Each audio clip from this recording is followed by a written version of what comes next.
Welcome to the Get Inspired with Gerd show, brought to you by Gerd's Handel. Join us each week to be inspired, informed and uplifted with some of the most inspirational and motivational guests from around the world. Stay happy, stay healthy, stay inspired. Hello and welcome to the show. I'm so excited to introduce my first guest ever.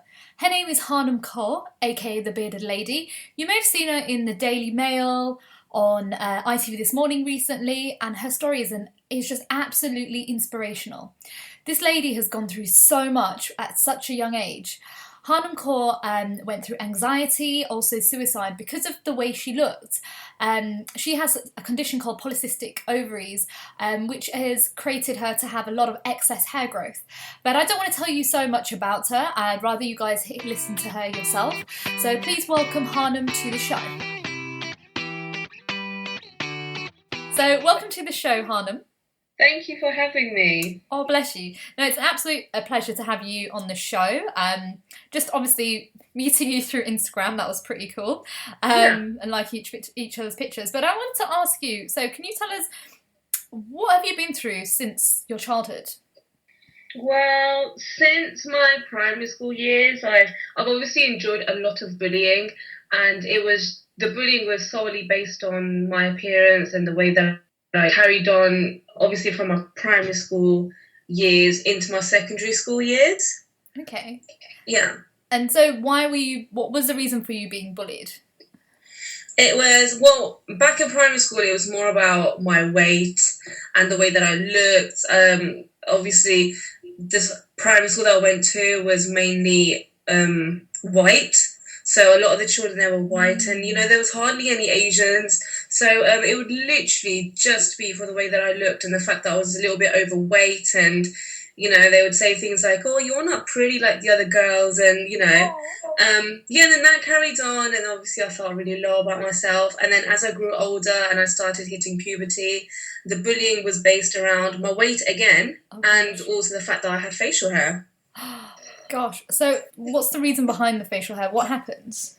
Well, I was diagnosed with polycystic ovaries from around the time that I started, when I hit puberty. Mm-hmm. So obviously with polycystic ovaries, you tend to have a rise in the male hormone within your body, and that essentially leads to the bodily hair. And for me, the hair grew on my face, on my body, and it was quite apparent to people that I had it. So the main thing for them was, this lady has a beard, so she must be a man. So literally the bullying was solely based around my beard. Wow. Gosh, how did that make you feel at that time? Oh, I was very unconfident. I had really low self-esteem. I felt as if I had no self-worth. I had no self-pride whatsoever. And every time someone would call me ugly, I would believe it. So, and I wasn't really social at that time, and I used my bedroom as my safe haven. I didn't used to go out. I was never social at all, and I hardly spoke to anyone. Wow. God, that's pretty awful. Can't even imagine what you were going through at that point, just to be, I guess from primary school to high school, like it probably just felt like it was kind of normal to you in a sense. Well, I remember being picked on in nursery as well. So my memory goes way back to when I was in nursery, and then I often my thoughts go back to when I was bullied in primary school as well. So even though it was many years ago, the thoughts and memories still linger on. But I'm much more stronger now, and I'm able to deal with it in a much positive way. And I feel as if, if I was to go back to secondary school and do it all again, I'd probably do it all again much more stronger. No, I totally understand where you're coming from. So did you try to kind of get rid of the facial hair? I used to shave my face. I used to wax it, and obviously the skin around the face is very, very sensitive. And obviously when you're at that age, I would say it's even more sensitive, because your body's changing and whatnot. So when I did used to have it waxed, it used to kill, it used to hurt so much. And I remember the first ever time I did go to the like this beauty salon and had it waxed, I actually screamed the place down because it was that painful. God. Yeah. But obviously the waxing didn't help because it would still come back and I would still have to shave, and it was a very expensive ordeal and very painful as well, physically and emotionally. Gosh, that's awful. Yeah. And how did, like, when you first kind of decided to wax your face and thread it and shave it, how did people react to you at school?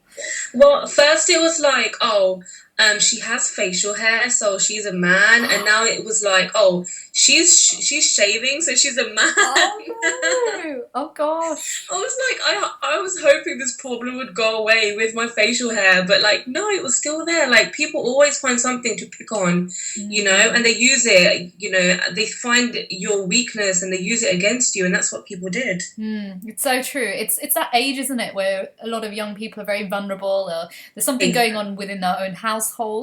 Yeah, exactly. So they decide to target somebody who's not maybe as strong, like with their emotions at that time. Exactly, to make themselves feel much better and bigger. Yeah. I went through a very similar stage, not obviously with the facial hair, but I was quite skinny, and I got called some ridiculous names. But yeah, it was usually the people that targeted me, like you said, were the ones who had issues at home, and it just proves that, you know, we kind of need to educate young people in schools that, you know, if someone's if they look different or there's something wrong with them, like, embrace it rather than bully them, because bullying is not the way forward at all. No, it's not. I think people need to be educated that not, you know, everyone in society is totally different. No two people are the same. I think once you get that awareness out there, I think bullying should start decreasing. Yeah. Okay, and so I know you were talking about Project 60 to me a while back. What is that? Project 60 was, well, let's start with Beard Season. Beard Season is basically a charity that was created by Jimmy Niggles, who's Australian, and his friend passed away at the age of 25 or 26 from melanoma cancer. Oh. So Beard Season was created where, you know, him and his friends, or Jimmy and his friends, grew out a beard, and they encourage people to go out there and get themselves a skin check. Melanoma is a skin cancer, so yeah, it's literally just about grabbing yourself a skin check and cancer awareness. That's what the charity is about. Brock, who is the photographer for the portraits, is actually Jimmy's friend, and they've been friends for absolutely ages. And Brock sort of pitched the idea that, oh, let's do something in the UK. So they came up with the idea of Project 60, where 60 people will be photographed, their pictures will be exhibited, and the money that they raise will be all put towards a charity. And that's what happened. And the real surprise is there's actually 53 people. Now, I didn't know this. It was all a big secret. The whole point of Project 60 is that there were 53 people that were photographed, and then the original, and then there were 7 other extras that were photographed as well to make 60. But the main 53 have been, their faces and their portraits have been made into a pack of cards. Wow. So, yeah, it's literally, you know, the playing cards? Yeah. So the portraits have been put on those playing cards, and they've made me the Queen of Hearts. Oh, that's which so was beautiful. It was heartwarming, it really was. So, you know, you get these cards off the Beard Season website, and there's one special card in there that you go and grab yourself a skin check with, and then the card gets passed along to other people. So it's literally to raise awareness about melanoma cancer and to grab yourself a skin check. Wow, yeah. That's so beautiful. Oh. Yeah, it was a really good idea, and you know the charity and Project 60, it's creating such amazing awareness for for melanoma cancer. Wow, that's amazing to hear. Yeah. That's just beautiful to see that someone's done that. Yeah, that's absolutely amazing. Wow. So what other?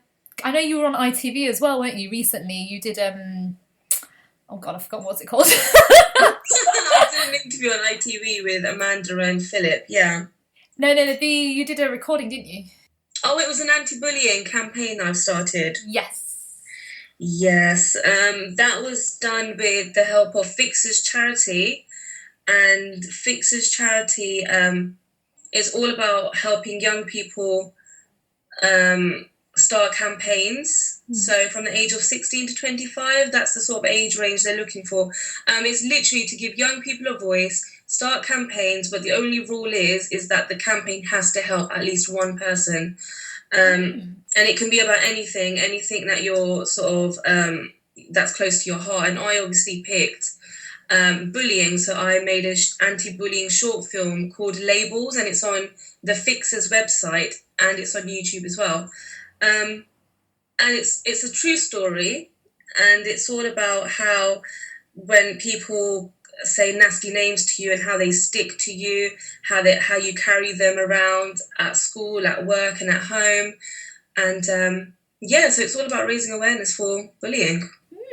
Sounds really interesting. I'll definitely check it out. It sounds pretty amazing. Please do. And so where can the listeners find the video again?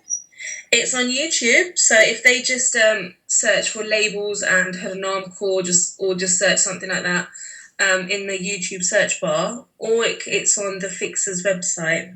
Okay. So I know you're saying that you were bullied at school. Have any of the people that bullied you in high school kind of asked for forgiveness or said sorry to you? Well, recently when I was on ITV, a few people messaged me saying, "Oh, hi, I used to go to school with you." And I'm like, "Yeah, I remember you. You're really nasty to me." Yeah. But, no, I mean, this, one woman or one girl came up to approached my brother. She was actually the same year as my brother and went to the same school as me too. And she said, she approached my brother and said, "Oh, I'm really sorry, but I didn't realise that your sister had a medical condition. Yeah, me and my friends used to sort of say stuff, but we didn't really know what she was going through and things." Oh, and how does that kind of...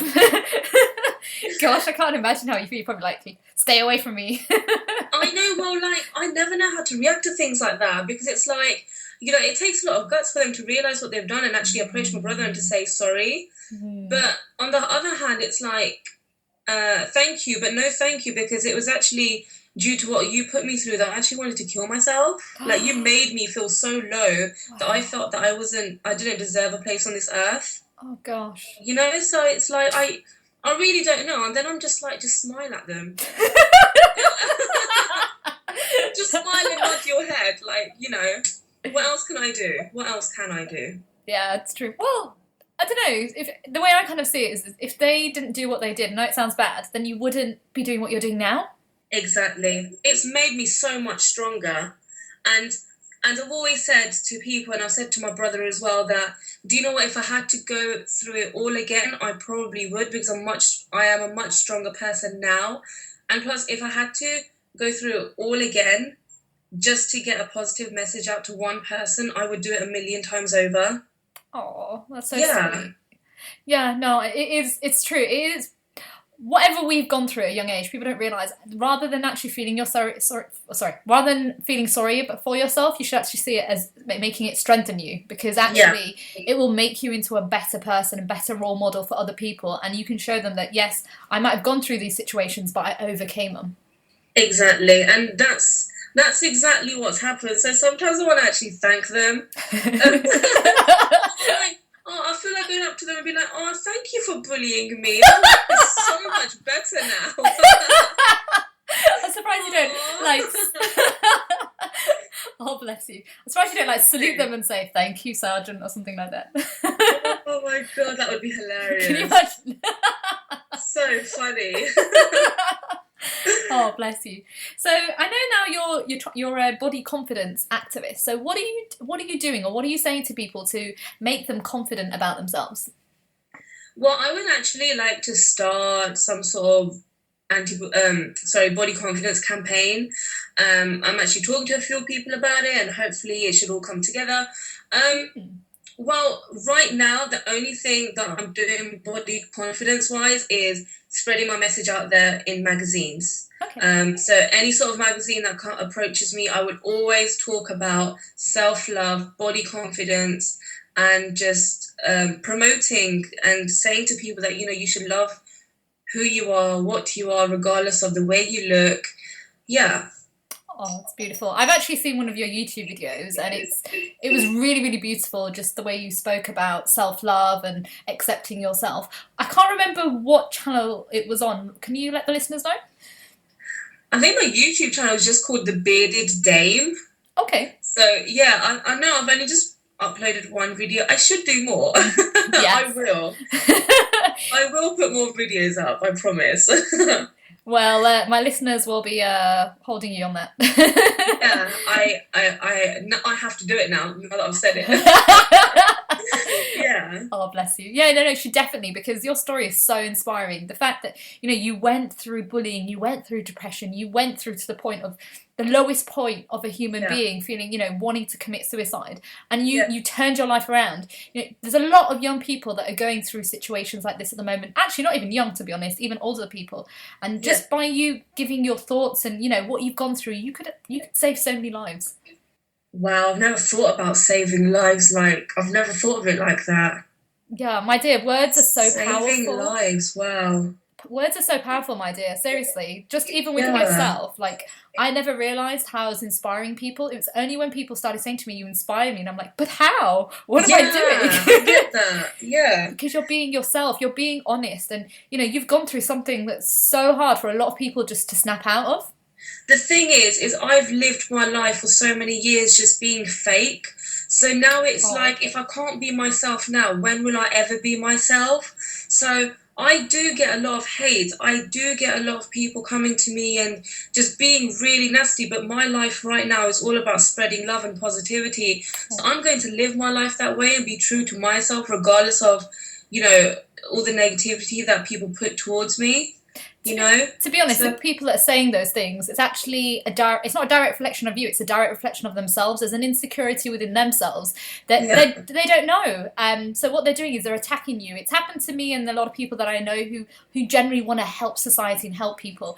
And it's because they don't know how to deal with it. So the first thing they do is just attack you. But what really they do is showing actually, I'm showing my insecurity at you, I'm throwing at you, but you think it's about you, that kind of thing. But you just kind of just have to ignore it and just keep doing what you're doing. It doesn't matter what you do in life, even if you're politician or even just working in a supermarket, there's people who are always going to attack you for being good. You've just got to ignore it, because there's not a lot of people who are positive out in this world, and we need a lot more of them. So exactly, by you vibrating your positive energies, you will help to uplift others as well. I think right now, any negativity that people throw my way, it's actually a fuel for me to carry on doing what I'm doing, because it makes me realise that there are people out there that are just really arrogant and narrow-minded, and it makes me want to educate them.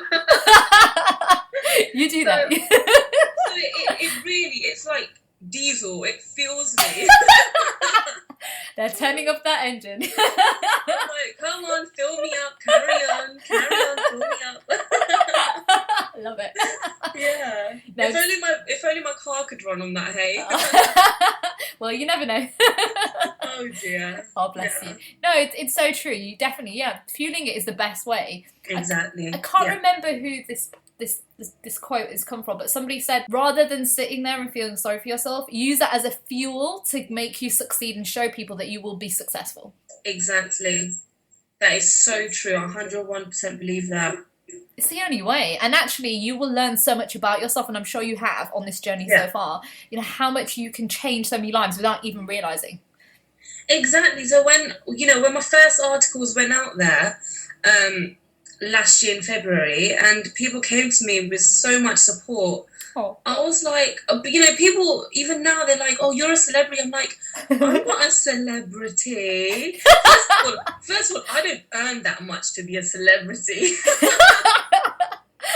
And on top of that, I'm just a really simple-hearted girl from Slough. I'm just like, the smallest things make me smile and make my heart warm up. I don't think I would ever call myself a celebrity or ever see myself as famous. That's not what I'm about, So... You are going down that route, though. Oh, gosh. Please don't say that to me. Do you know what? I'm being really careful, because ego is a man's worst friend. Like, True. it can, I'm just really humbled by the amount of support that people are giving me, and you know, I just want to carry on going, carrying out helping people, and I do not want to be recognized as a celebrity or famous or anything like that. I just want to help people, solely help people. True. So, my dear, what new projects are you up to at the moment? Can you not tell us? I mean, I've got a few things lined up. I obviously want to carry on with this anti-bullying campaign, and do as much as I can with that, raise awareness to children, and hopefully make bullies realise that what they're doing is actually quite harmful. So yeah, I'm going to actually carry on with my anti-bullying campaign. Hopefully start a body confidence campaign. Yeah, I would love to do that. And I know I have a few photo shoots lined up and things like that. So, I've got an exciting few weeks ahead of me. Oh, yeah. Bless you. Oh. So, my last kind of few questions, because we are coming towards the end of the show. Yeah. Just come quite quickly. Yeah. Yeah, it's gone so quick, bless. What are your 5 top tips for somebody who's going through bullying at the moment? Okay. I think first is speak up about it. Never suffer in silence. That is a killer, because I suffered in silence and I went through immense depression and anxiety and stress. Never suffer in silence. Second would be to... Oh, wow, I've got so many thoughts running through my mind right now. Yeah, I would say never suffer in silence, so speak up about it. So tell family or tell a teacher or tell your friend. Second would be to realise that you are not the harsh words that those people are calling you. You are. Those words do not define you. Thirdly, you need to realise that I think people need to start being happy. We spend so much of our lives being unhappy. So find some sort of happiness, pick up a hobby and, divert your mind towards, I don't know, something like photography if it makes you happy, or sports, So you have something additional out there that you can go out and do that will make you happy, instead of concentrating on the negative things such as those bullies and those harsh words. Yeah. Any others?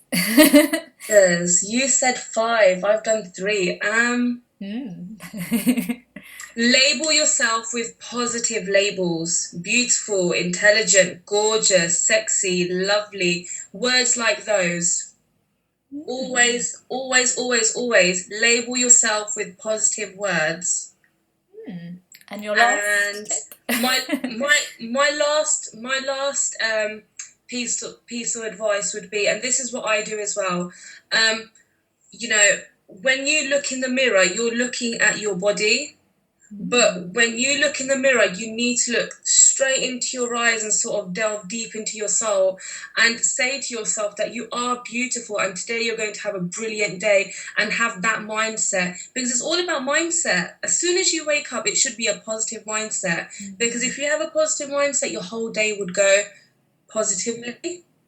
That is so true. That's actually very similar to what my business is, Get Inspired with Gertie. It's all about changing your mindset. People don't realise how powerful our mindset is. That is what even makes us depressed or happy. And exactly. We are in control of it, but we don't even realise it.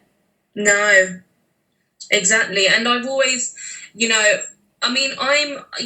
say, oh, don't cry, but I actually think crying is healthy, because it's a real stress reliever. It relieves the stress of, any sort of problems you're going through. It just literally, with the tears, it exits your body. And I have times when I'm really strong, but I have times where I need to cry out my stresses, and even the stress where, we have emotions that are built up inside of us, like anger and lust and, ego and all that. And even the emotion that is going to give you an emotional breakdown or make you hit rock bottom, even that will eradicate through crying, I feel, So, have you ever had a good cry where at the end you're like, oh my God, that was so good? I'm not gonna lie, I've had a lot of them over the years. Yeah. That's what needs to happen. Sometimes you just need a good cry, you know? And I also believe that looking in the mirror and actually delving deep into your soul and actually saying, do you know what, you are absolutely gorgeous, and feeling it inside of you, because it's also an inner thing as well, you know? I mean, we can we can wear makeup, we can get rid of our facial hair, and we can do all these sorts of things to make ourselves look pretty. But if you don't feel it inside you, then what's the point? So you know, so I feel that body confidence and self-love, it comes all from the inside first, 100%. Wow. No, you're so true. It's so true what you're saying. I think a lot of people don't realise you need to love and accept yourself. When you love and accept yourself, nothing will affect you. Not what society says, what people's opinion says. You will just embrace who you are, and you'll just love yourself and love every day and every moment. Exactly. But I think we are our own worst critics as well, which is a problem, and that's why a lot of people find, I don't know about you, but a lot of people think if you cry, you're deemed as weak, when really you're not. It's not. I feel as if that's, you know, I used to think that as well, that, oh, you should never cry because people are going to think you're weak. But I think even the most strongest soldiers cry when they see their families after war. They cry, you know, and it doesn't make you weak. Of course it doesn't. I think people need to get rid of that mindset. It's almost like that thing, sticks and stones won't break your bones. Yeah, words affect loads of us, so I don't know who made that up, but it's stupid. I know. I think the emotional side is a killer. The things that we hold inside of us, you know, it can essentially end someone's life. So yeah, they do hurt. Words do hurt. No, you're absolutely right with what you're saying, Harnaam. I totally understand where you're coming from. People don't realise they need to deal with their emotions. If you don't deal with your emotions, it will come and attack you. You probably don't know this about me, Harnaam, but a few years ago, I was working in Canada at a news channel, and one day I woke up and I collapsed in my cousin's kitchen. My left arm stopped working. Oh, wow. Yeah, it was really, really bad. And I went to the hospital. They couldn't figure it out. The neurologist couldn't figure it out. I ended up coming back to the UK because it was that severe. They couldn't figure it out in the hospital here. It took me myself 6 months to regenerate my arm, and it was because I hadn't dealt with my issues from the ages of 6 years old up until I was about 23 at the time. Because, I was the type of person, a bit like yourself, I kept sitting within myself. Yeah. And one day my body kind of just shut down and said, you know what, Gertie, I've had enough.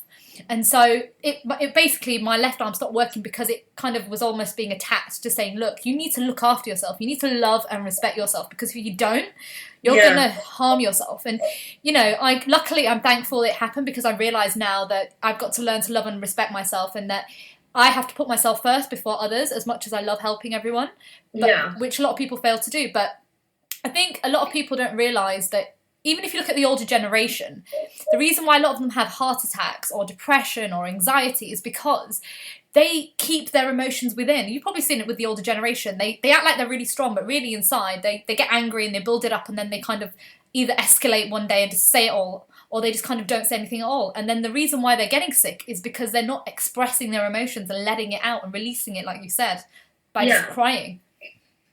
I think it's written on their faces as well sometimes. You know, like the elderly, you can tell when they've gone through a lot of things, you know, especially in our Asian Punjabi culture. It's probably one of the toughest cultures to live in. Yes. Oh, yeah. Yes, I feel your pain, yes. Oh, dear. Yeah. It's one of those things that I think it's that generation thing. Even like people that went to war as well, you know, during the Second World War and the First World War, they were told to just deal with it. But the problem is if you learn to just deal with it by yourself and not allow the emotions to come out, it will damage you mentally and physically in some way.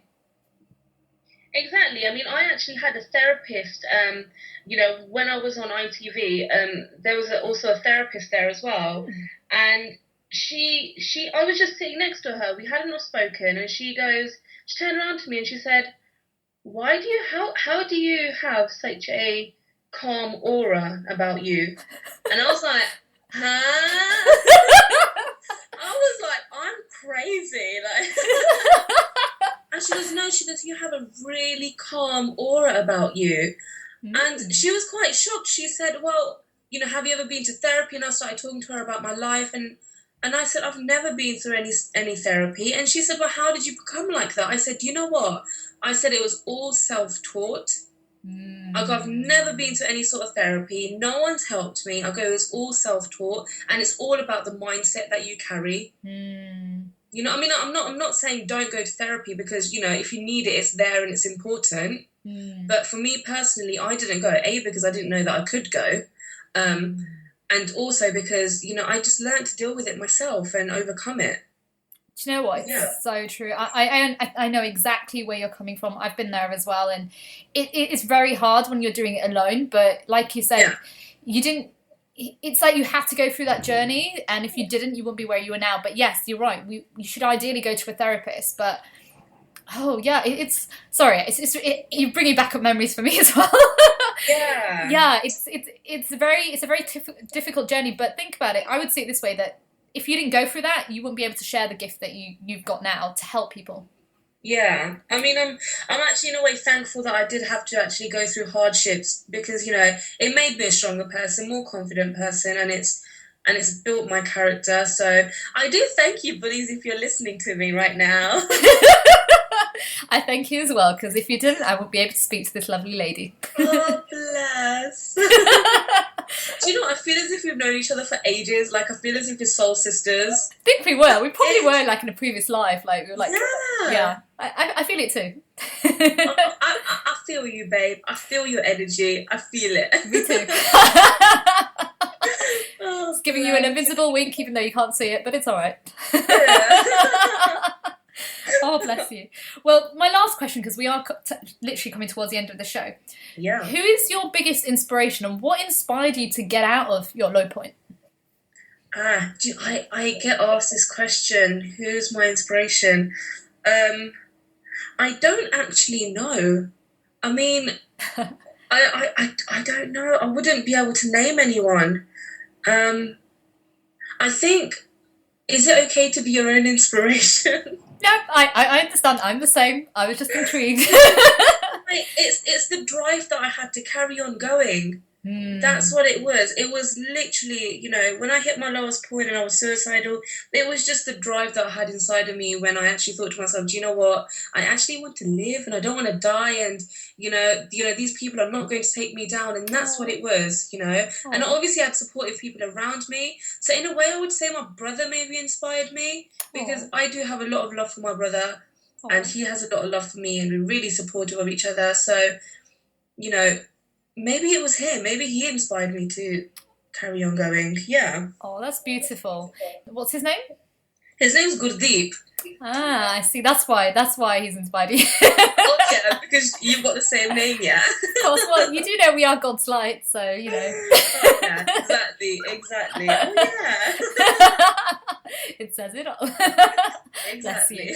Well, my dear, it's been an absolute pleasure having you in the show. You're an absolute inspiration. Oh, thank you. It's okay, my dear. But before we go, where can my listeners find you? They can find me on Instagram. Just literally search my name, Harnaam Kaur, and on Facebook too, which is facebook.com/Harnaam K. Can you spell Harnaam? Because some people might not know how to spell it. Okay, it's Harnaam, and then Kaur would be Kaur. Great. Well, thank you for being on the show again, and I look forward to speaking to you soon, actually, and see what you're getting up to. Yeah, definitely. Yeah, let's have a catch up. Of course, my dear. Well, you take care, my lovely, and I'll speak to you soon. Fabulous. Take care too. Bye. Bye. So, guys, that's the end of the show. What an amazing interview with Harnaam Kaur. She's an absolute inspirational. Please do check her out and her work.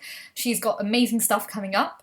If you'd like to follow myself, you can find me on Twitter at IamGurds, which is GURDS. If you need any inspirational advice, you're wanting to be the best version of yourself, whether that's overcoming the past, trying to master your full potential, or even just wanting to find your true purpose and you want to supercharge that, you can find me at www.getinspiredwithgurdeep.com. Take care, guys, and I'll speak to you soon. Join us each week to be inspired, informed and uplifted with some of the most inspirational and motivational guests from around the world. Stay happy, stay healthy, stay inspired.